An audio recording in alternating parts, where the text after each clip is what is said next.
All right, so today I have something that's pretty interesting, and it's actually something I get a lot of responses on in a previous video I did about a 365 XL and the safety features that it has is the manual safety. So they do make a manual safety version, but it seems like it's always out of stock. And then after a couple comments from people, I realized that of people, like, their biggest hang up on a 365 is the lack of safety. Manual safety, that is. So I went on SIG's website and turns out they actually do have a kit that just drops right in. So I'm going to show you how to install that. First and foremost, this is what comes with the kit. You have your actual safety here. You have a spring, really tiny spring, and a plunger. All right, so now we're going to take this gun apart. It's clear, there's no mag in it. You're going to lock the slide to the rear, pull the takedown lever, slide forward, remove the slide. We don't need to do anything else with this. Now we'll take a pin or a punch, anything really to push that rear pin out.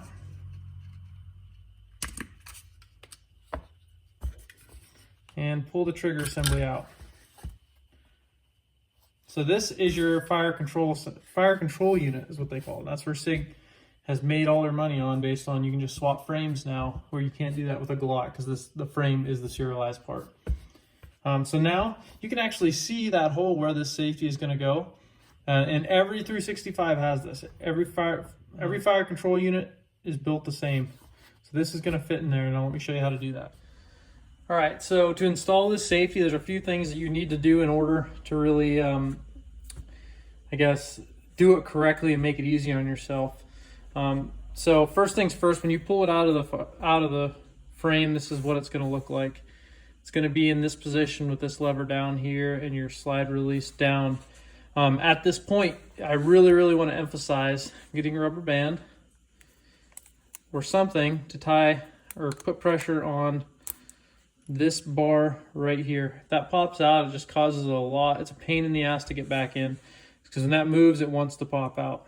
So at this stage, you're now going to push up on the slide release, and that's going to take your takedown lever back. And you're going to flip it up like this, and while you're holding it, you're going to depress the trigger.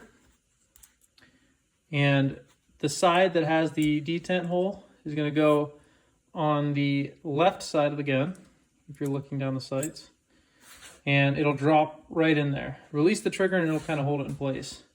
Now we're going to put our spring, our detent spring, and our detent in place.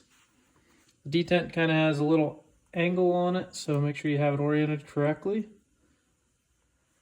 Now I'm just going to depress it with a punch just because it's easy. All right, now it's in position and operating as it should. On this safety, you saw that there was a little bit of a hump there. You can kind of see it from the back as you work that. But what that does is when it's in the up position, it blocks that sear from being depressed fully to release the firing pin. All right, so now with the safety in the off position, you're going to push up on the slide release and slide that takedown lever forward. You should feel a little bit of spring pressure on that takedown lever. And then you release the slide release and it's going to catch on that notch. If you don't feel spring pressure, that means that it slid off of the sear, I believe. I can't remember what part is in there that it's attached to, but off the sear. And actually at the end of this video, I'll show you how to put that back in if it slides off. But now, if everything went right for you, you're going to take that rubber band off and drop it in the gun.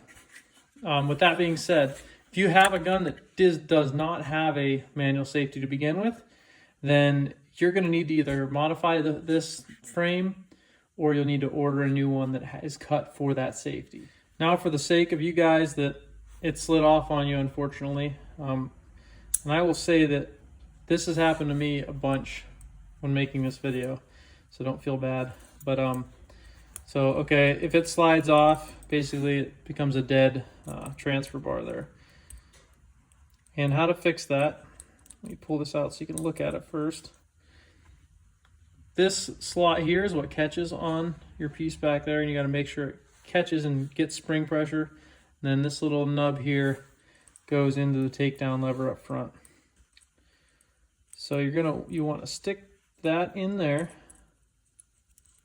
Maybe.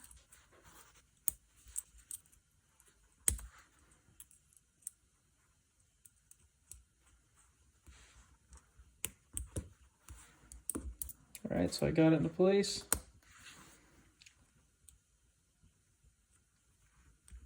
See, like, it'll kind of wiggle around in there, and then when you get to a certain point, you'll be fighting that spring pressure. Now to get it in that takedown lever, you got a little hump you got to kind of overcome. You can pull that takedown lever out just a hair, get it in there, and slide it forward, and actually the takedown lever kind of slides out there. And now you have it in place. I'm going to stretch this rubber band over it again, so it doesn't do it again, because it is a pain in the ass.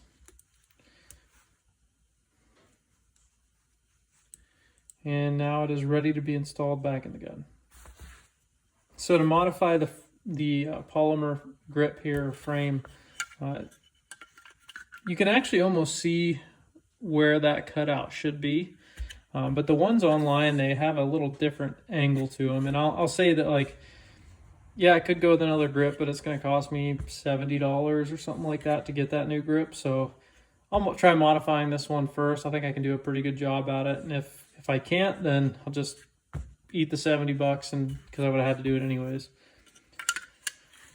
Basically what I'm going to do is kind of drop it into place, scribe a line where I think it should go, and hand saw it and kind of cut it and fit it to the point where it's ready to go.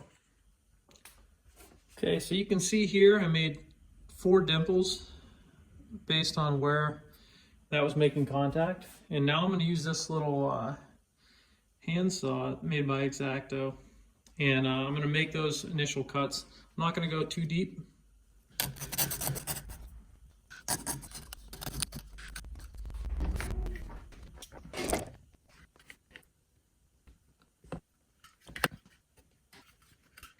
All right, so there's the frame finished and cut. I kind of went a little too far down in the back. I just wasn't watching that saw, and to be honest with you, I was looking at my phone, looking at the screen, making sure I had it in frame when I did that. But as you'll see when I install it, it's not as bad as it looks once you get it installed. But if you guys are doing this, just make sure you don't drop it as far back in the back. So now I'm going to drop this firing control unit in place.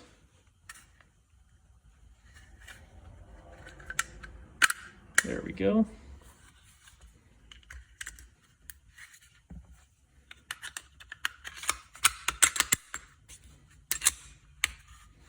So you can see what I'm talking about.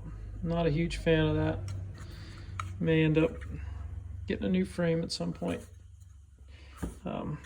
So don't do that. But so now obviously whenever you do a safety installation like this, always double check to make sure that it functions. Right, so the safe is on, I'm pulling the trigger, it is not going off. Safe is off, it works. Doesn't work. So this is a sear block, right? And one of my other videos, I went over what other safeties you have. You have a firing pin block in this as well. So now this makes it a very safe gun. For those of you that are nervous, and honestly, this isn't a video about whether a 365 should have a manual safety or not, because I know that's a pretty contentious subject. Do it if you want. If you don't, like, who cares? But I carried this for, like, what, I don't know, about a year now, a year and a half. No, actually almost 2 years now. I've carried this without a safety and had no issues at all. Really, I got one because my wife was looking to get one and she wanted a safety, so I just wanted to see if these kits would work and how they would work and how easy it was to install. So pretty happy. I mean, overall that took me, even with modifying the frame, less than 5 minutes to install. So yeah, it's very easy to do at home. Just have to be careful you don't let that fire control unit come apart, especially that one transfer bar, because that can just be a pain in the ass. But now you have a functional manual safety. If you guys have any questions or have done this yourself and have any other tips for anybody else, please let them know in the comments. Thanks.